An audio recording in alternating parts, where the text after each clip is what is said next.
Hi everyone, स्वागत है आपका मेरे यूट्यूब चैनल पे। इस वीडियो के अंदर हम देखने वाले हैं महादेवी वर्मा द्वारा रचित जाग तुझको दूर जाना कविता, जिसकी व्याख्या हम अच्छे से देखने वाले हैं। तो चलिए शुरू करते हैं। तो सबसे पहले हम कविता देख लेते हैं, उसके बाद इसकी पूरी सप्रसंग व्याख्या सब कुछ देखेंगे। तो जाग तुझको दूर जाना, जाग तुझको दूर जाना, चीर सजंग आंखें उनीदी, आज कैसा व्यस्त बाना, जाग तुझको दूर जाना। तो इनका जो गाने की तरह होता है, ये सब कुछ कविता जो होती है गाने की तरह होती है।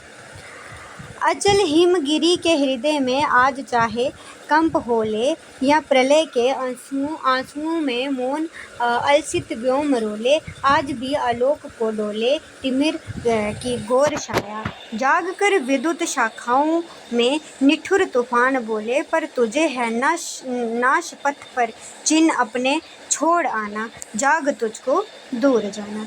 बांध लेंगे क्या तुझे यह मोम के बंधन सजीले, पथ की बाधा बनेंगे तितलियों के पर रंगीले, विश्व का करंदन भूला देगी मधुप की मधुर गुनगुन, क्या डुबो देगी तुझे ये फूल दल ओस गीले, तू ना अपनी शाह को अपने लिए कारा बनाना, जाग तुझको दूर जाना।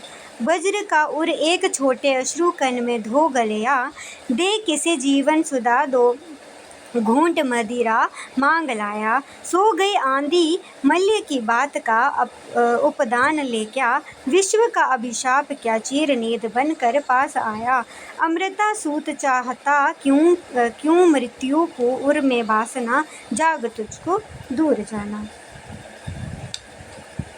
कहना ठंडी सांस में अब भूल व जलती कहानी, आग हो उर में तभी द्रग में सजेगा, आज पनिए हार भी तेरी बनेगी माननी, जय की पताका राख क्षणिक पतंग की है, अमर दीपक की निशानी है तुझे अंगार छाया पर मृदुल कलियां विशाना, जाग तुझको दूर जाना।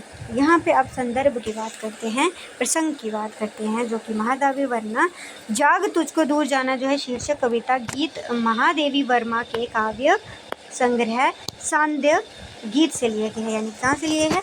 सांध्य गीत से लिया गया है। 1936 में संग्रहित की गई है। ये महादेवी की प्रसिद्ध कविताओं में इस कविता को शामिल जो है किया गया है, तो किया जा सकता है। ये कविता सामान्य रूप से संबोधित या अपील की कविता है। इसमें प्रेरणा दी गई है कि मनुष्य को निराश नहीं होना चाहिए, सच्ची आत्म प्रेरणा से भरकर हमें उत्साहित रहना चाहिए। ये मान लेना चाहिए कि विपरीत परिस्थितियों में भी हौसला बनाए रखने पर मनुष्य का कल्याण होता है। तो यानी कि यहाँ पे ये बताया गया है कि विपरीत परिस्थितियाँ हो, चाहे कैसी भी परिस्थितियाँ हो, हमें जो डटे रहना चाहिए, हमें हौसला नहीं हारना चाहिए, कोशिश करती रहनी चाहिए। तो ये चीज़ यहाँ पे बताई गई है। अब व्याख्या की बात करते हैं। हमने इसकी कविता देख ली, अब व्याख्या, उसका निचोड़, उसका मतलब हम देखने वाले हैं। प्रेरणा देती हुई महादेवी इस कविता में कहती हैं कि तुम्हें दूर तक जाना है, यानी कि तुम्हें दूर तक जाना है, अर्थात तुम्हारा उद्देश्य बड़ा है। तुम्हारा जो उद्देश्य है, जो तुम्हारा सपना है, जो तुम्हारा काम है, जो तुम्हारी जो उद्देश्य है, वो बहुत बड़ा है। तुम्हें महान उपलब्धियों से जुड़ना है, यानी कि बहुत बड़ी मतलब महान उपलब्धियां तुम्हें पानी है, सक्सेस पानी है। मैं देख रही हूँ कि हमेशा सहज रहने वाली तुम्हारी आँखें, हमेशा जो सहज रहने वाली तुम्हारी आँखें हैं, आज नींद से आलसाई हुई लग रही हैं। यानी कि जो सहज रहने वाले आलस आ गया है उनको, और नींद से भरी हुई लग रही हैं। आज तुम्हारी वेशभूषा आलस्य से अस्त व्यस्त क्यों हो गई है?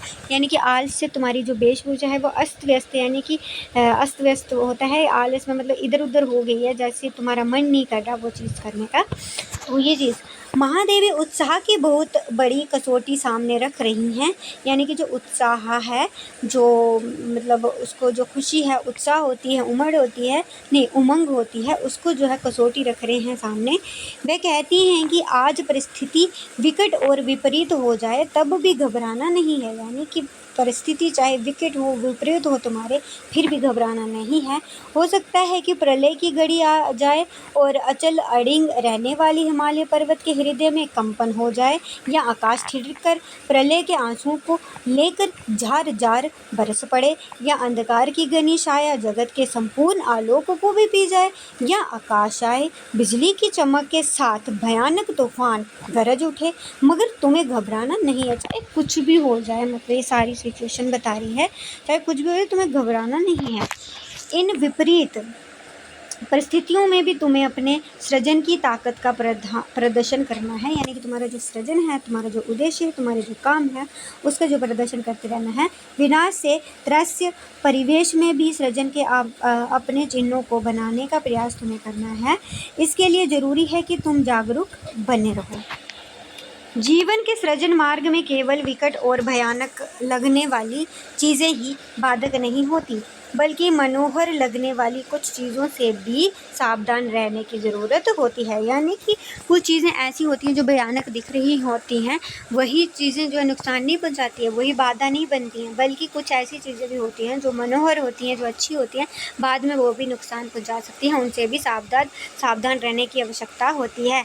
महादेवी रूपक के माध्यम से कहती हैं कि मोम के सजीले बंधन, यानी कि रूप अलंकार जो इन्होंने इस्तेमाल किया है, कहती है मोम के संजीले बंधन और तितलियों के रंगीले पंख भी मार्ग भटकने का काम करते हैं। क्या तुम इनके धोखे में आ जाओगे? तो क्या तुम्हें इनके धोखे में मार्ग भटकाने का, रंगीले जो पंख हैं वो भी मार्ग भटकाने का जो है मतलब काम करते हैं, तो क्या इसमें धोखे में आ जाओगे? तो रास्ते में भौरों की मधुर गुनगुन सुनाई पड़ेगी, तो मगर इसके आगे विश्व के क्रंदन को मत भुला देना। तो ओस से भीगी हुई फूलों की पंखुड़ियों में अपने को डुबोने मत देना। देखो, कभी कभी हम अपनी छाया की ही कैद में बंध जाते हैं। भ्रम और यथार्थ के अंतर को समझने वाले दृष्टि पैदा करना, तभी तुम आगे बढ़ सकोगे। तो कुछ और रूप गढ़ती हुई महादेवी कहती हैं कि तुमने वज्र की तरह सशक्त और मजबूत हृदय पाया है। इसे भाव विगलित होकर आंसुओं से गला मत देना, अर्थात भावुक होकर अपने इरादों को कमज़ोर मत कर लेना। अपने जीवन के अमृत को किसी की दो घूंट मदिरा के आकर्षण में नौशावर मत कर देना।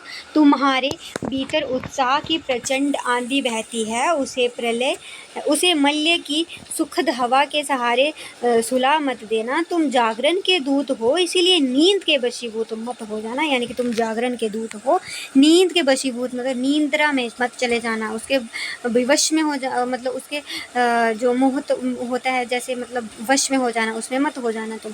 ये नींद विश्व के लिए अभिशाप है, यानी कि जो नींद है वो विश्व के लिए अभिशाप होती है। नींद के चक्कर में हम जो है अपना मकसद भूल जाते हैं, तो जीवन में कुछ नहीं कर पाते।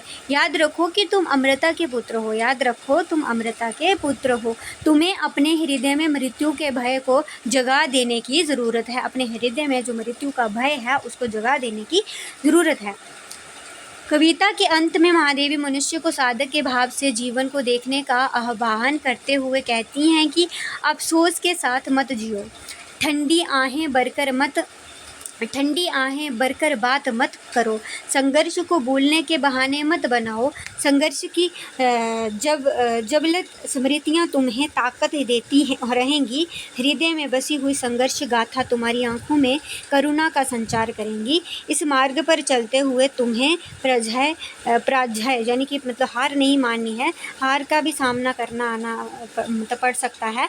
तो मगर याद रखो कि संघर्ष रहने के कारण तुम्हारी हार भी तुम्हारी विजय की पताका, चाहे तुम हार भी जाओ, संघर्ष करते रहो, लेकिन फिर वो भी तुम्हारी जो है तुम्हें खुशी होगी कि तुमने कुछ तो योगदान दिया है। तो पतंग का जलकर राख हो जाना एक क्षणिक घटना है और दीपक से उसके प्रेम की कहानी एक अमर कहानी है। कष्ट से भरे संसार की अंगार छाया पर तुम्हें कोमल कलियों को बिछाना है। ये सब तभी संभव है जब तुम जागरण के भाव से जियोगे और कर्मरत रहोगे। तो आई होप ये समझ में आ चुका है। मिलते हैं नेक्स्ट वीडियो में।